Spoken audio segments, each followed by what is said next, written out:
Let's talk about average football coach Phil Loadholt. You know, our offensive line coach who left for Mississippi State. Oh, you thought I wasn't going to comment on it, huh? Go! Finish! I say I'm a little old school. Oh, Kareem, you're going to get ran over. We got to fix that. I'm all about discipline. Like I said, I'm definitely an old school guy who likes to hold people accountable. Yeah. I've been broke so many times, I don't want to believe. Mama say it's my fault, I wear my heart on my sleeve. Niggas bless up on my...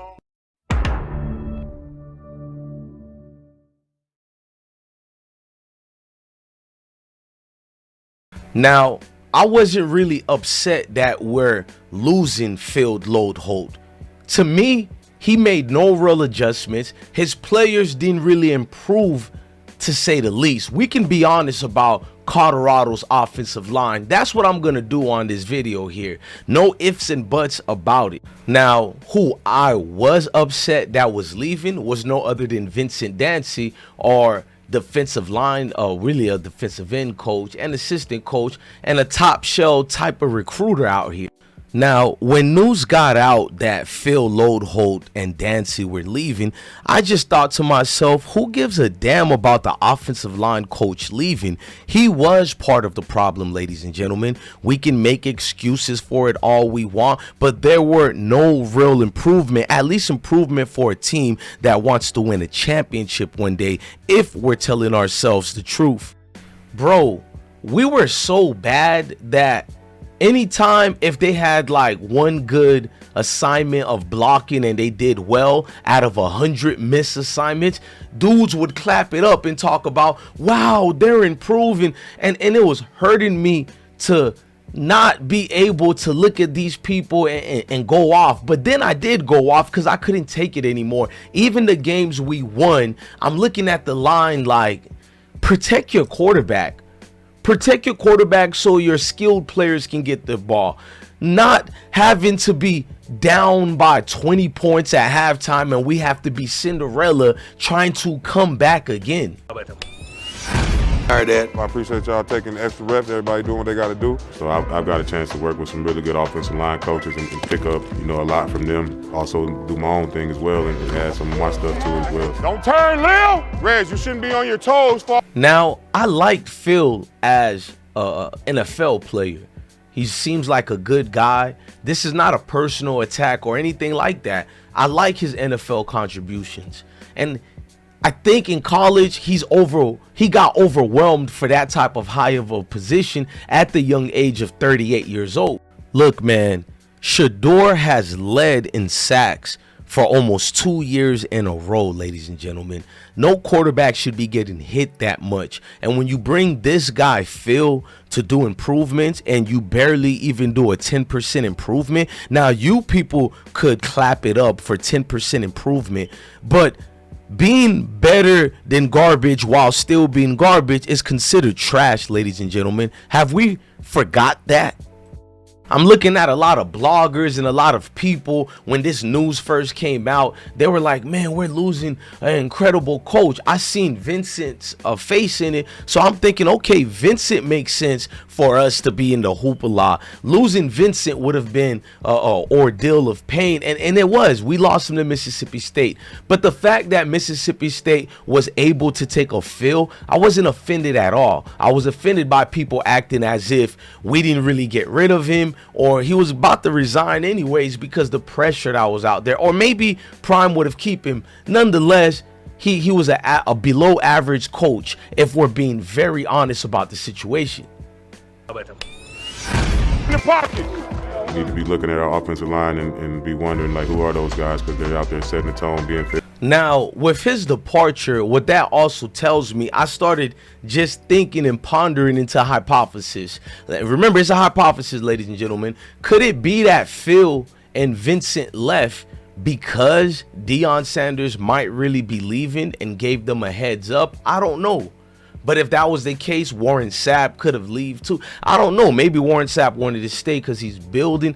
It's a lot of ifs, right? But I just got to look at what we actually seen on paper, which was a low performance as a coach of a Power 5 school. Now, what we are losing with Phil, supposedly what everybody is saying, is that they're great recruiters. They have the ability to communicate. But once I heard they're great recruiters, that might be the case. But let's never forget when Joe Klatt told us literally that. It's the prime effect, bro. If you got Deion Sanders' name attached to you as your overseer coach or whatever, and you're his assistant, no matter which young prospect you go speak to at said High School or other universities you're trying to get to enter that transfer portal, they're going to do it regardless because of the name Deion Sanders. So don't give me that Phil is this great recruiter and that's what we needed him. Well, he should have just stick to the recruiting part, because as an offensive line coach, he didn't have the ability to improve Colorado's line. Let's just be honest about it.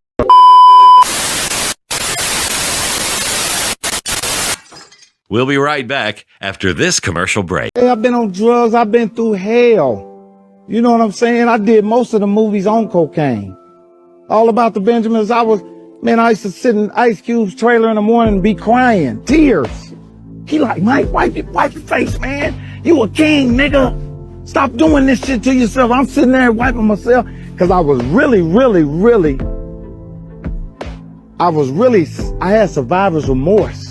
I was so sad that I left all them niggas here in this city, and I was famous. And when I would come home, I wanted them to be happy for me, and they was mad at me. So I said, damn, I gotta destroy myself for you to like me. I was like, damn, my favorite nigga, it seemed like he liked me more when I'm coming down off coke and I'm crying and I hate myself. He was like, oh man, I love you, nigga. I'm praying for you. But when I wasn't high and I was working out and I looked good, he's like, nigga, you think you better than me. I said, nigga, how is my success a reflection of your failure? And that's what happens to the kids. They around here killing themselves, trying to fit in with somebody who's fucked up. That's the truth. Appreciated, underrated, but the best. Yes, now I cross my chest, I'm impressed. No, I don't stress, cause you know I'm staying blessed. I'm coming, baby. I'm 9, told you 9K. The lights don't blind me, see, I'm used to the fame.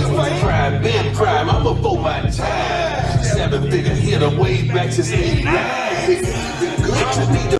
Hey YouTube family, please make sure to hit that like button, like, share, comment, and subscribe for more I Smoke Hip Hop Live videos. Blessing to the people.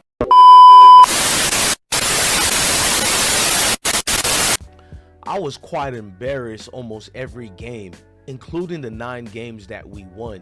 Had our line played better, we had the ability of being undefeated this year. Look at the losses we had, ladies and gentlemen.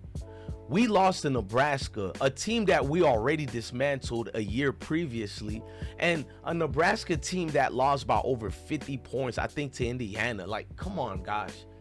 Our line is what cost us damn near everything.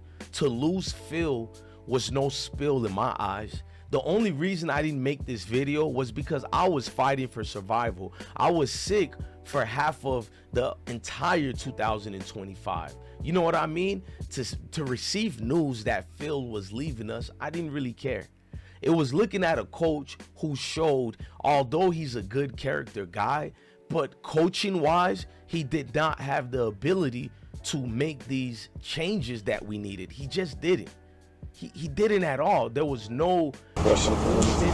Yeah, Coach, just going through your first fall camp with these guys, what's been your impression of watching them as they've gotten on the pads and you've got through a few weeks? It's been good. Like I say, being able to get the pads on and seeing how guys can move people off the ball with pads and move their feet with pads has been great. Had a lot of time to eval these guys, and so far it's been pretty good.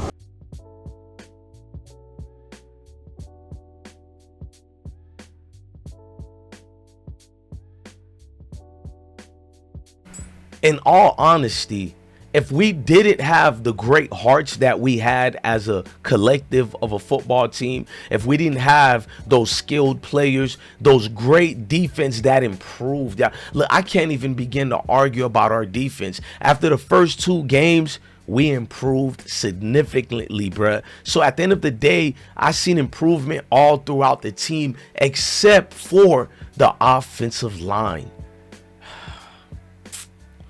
What more can I say about that god-awful mess? And that's what we had to deal with. An awful, messy situation that nobody seems to want to talk about because you love the guy. And I get it. When you see clips like this, why wouldn't you like him?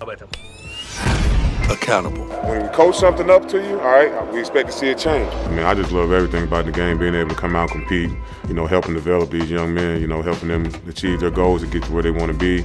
Coach Phil, much respect to you, sir. But any quarterback that's at the helm of Colorado football and you're still a coach there, they would never get the progress. Luckily, Shador was always on Brady mode. But without Brady mode, Shador, Sanders, what does Colorado football have for next year if you're leading the charge of the offensive line? So have fun at Mississippi State. Recruit the hell out of it. I don't think you're going to do a great job recruiting because, once again, you've done a magnificent job at a young age because you were attached to Deion Sanders. It is what it is, man. We all would like to be attached to him and the promise that he brings to everybody. It is what it is, bro.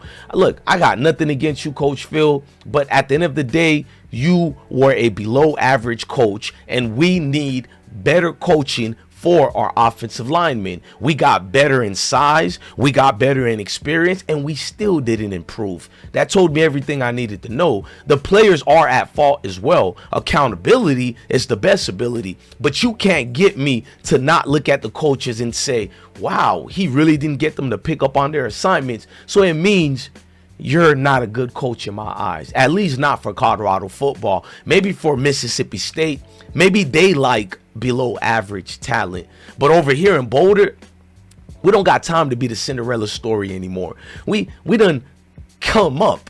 We're not moving on up anymore. We're up already. No. We're not coming anymore. We're here. No more time for scrub coaches. Time to elevate. Ladies and gentlemen, I'm DJ Bless One, the best one. Love your family and love your kids and stay blessed. Hey, Coach Phil, this ain't personal, dog. This is always bigger than football, and it's deeper than football. You already know, though. Been good. It's time for you to see the weight of the people way heavy on my shoulders. To see the blueprint into the family, the bold. Just like what's